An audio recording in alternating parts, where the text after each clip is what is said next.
Mutton আমার মেয়ে এসেছে, মেয়ের খুব ইচ্ছে ও রান্না করে আজকে আমাদেরকে খাওয়াবে। বাবা মাকে খুব যত্ন করে আজকে ও রান্না করে খাওয়াবে, ওর খুব শখ।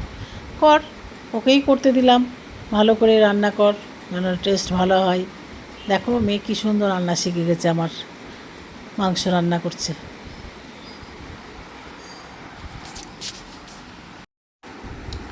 এই যে পেঁয়াজ ভাজছে আমার মেয়ে, এরপরে আবার মশলা দিচ্ছে, রসুন দিয়েছে, আবার গোটা রসুন দিয়েছে, ভাজছে। রান্না খুব সুন্দর শিখে গেছে, খেয়ে সবাই খুব নাম করবে, এত সুন্দর রান্না শিখে গেছে। এবার জিরের গুঁড়া লঙ্কার গুঁড়া দিল, রসুন পেঁয়াজ বাটা দিল, এবার নাড়তে নাড়তে বেশ একটু শুকাবে। এবার মাংস দিয়ে কষবে কিছুক্ষণ।